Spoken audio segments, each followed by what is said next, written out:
Hello, my name is Moira from daisyknots, and in this video we're going to look at how to read a mosaic crochet chart and how to mosaic crochet. And a few tips before we start is to always start from the right side of the pattern, also to work on the front side of your crochet and to finish off your yarn at the end of every row.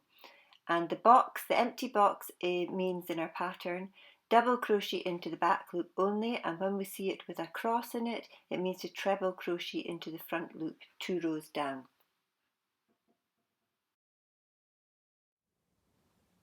I have already created a row of 26 stitches in colour A that I will be starting row 1 on. To make a neat border, we use a special stitch in the first and the last stitch. The pattern in between, unless stated otherwise, will always be a double crochet stitch into the back loop only. To make the neat first border stitch, we insert the hook through the front and back loop of the first stitch. Pull the yarn through and secure it with a chain stitch. Then insert the hook into the same stitch again through both back and front loops and do a double crochet stitch. All my stitches, by the way, are in UK terms, so the double crochet is UK and it's a single crochet in the US. I'm now double crocheting into the back loop only of all my stitches. I've got 24 stitches in the pattern because the first and the last stitch will be separate stitches. So the pattern is 8 stitches and it is repeated 3 times.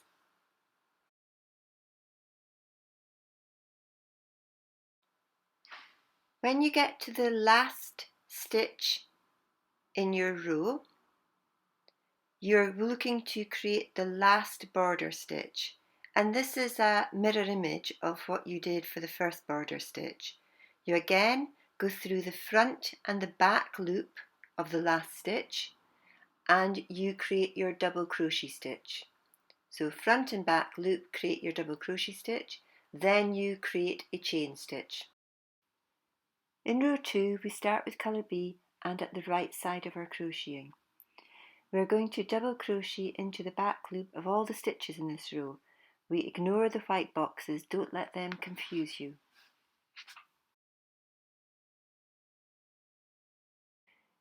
So we connect our colour B yarn into our front border stitch. So remember, through both loops, front and back loop of the first stitch, and pull yarn through, connect it with a chain stitch and then back through the same stitch, both front, back and front loops, and do our double crochet.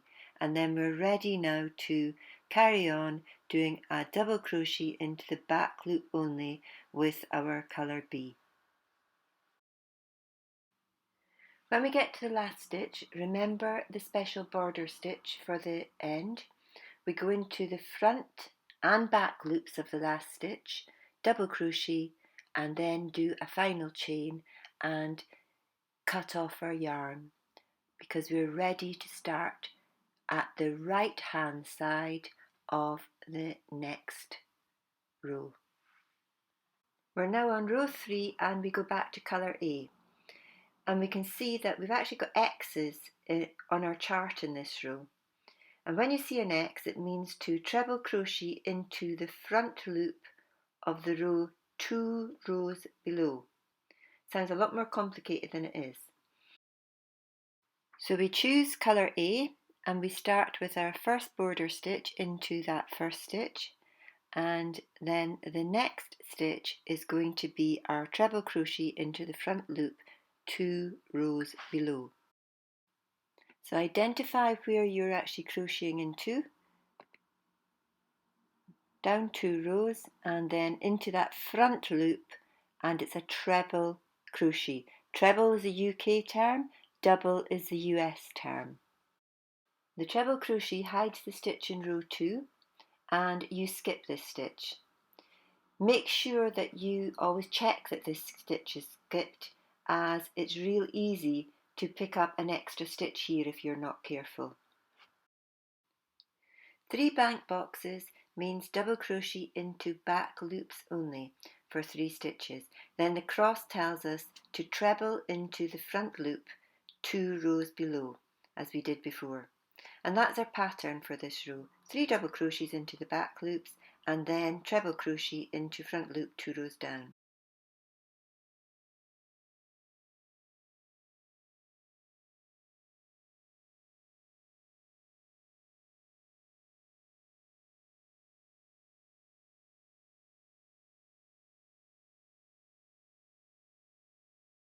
If you created a sample the same size as mine with 24 stitches for the pattern and 2 stitches for your border, you will end up, after your last treble crochet, you will end up with 3 double crochets into the back loops left before you finish that last border stitch.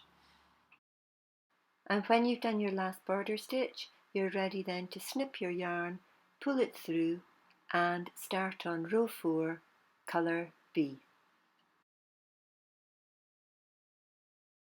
So attach colour B and do the first border stitch. Then, as we can see by our chart, it is 1 double crochet into the back loop, and then the cross next to it is telling us to treble crochet into the front loop 2 rows below. And then the pattern is as follows: 3 double crochets into the back loop and 1 treble crochet into the front loop 2 rows below. And we continue doing this until the last treble, where if our counting's gone correctly we should have 2 stitches left to go into the back loop only, and we can start to see our pattern appearing now too. We can start to see the zigzag pattern appearing in our crochet. Now we're going to be starting row 5, and at the beginning of row 5 we've got 2 double crochet stitches into our back loop before we drop down and do our treble stitch. When we've done that first treble, we can start to see that we've actually got a diagonal going in our crochet loops in each row that's now coming up as a diagonal. And as we can see by our chart, the pattern is still 3 double crochets into the back loop and 1 treble into the front loop 2 rows below. And if, like me, you haven't been ticking off your rows on your chart and have now got a bit confused as to what row you're on when you're going across, you can actually count the tails of yarn at the beginning of your row to work out what row you're on.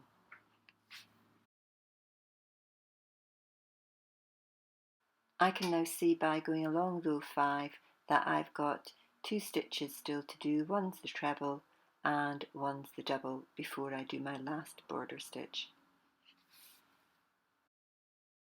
I'm making sure that I tick off the row this time. I've got row 6 to do, and then that will be my pattern complete, because the pattern is actually made up of 8 stitches and 6 rows. So in row 6 it is 3 double crochets into the back loop before I do my treble stitch into the front loop, and then I'll carry on doing 3 double crochets, 1 treble, all the way till the end where I finish with a 1 treble stitch into the front loop. As I said previously, the pattern is 6 rows by 8 stitches, and as you can see it's now complete.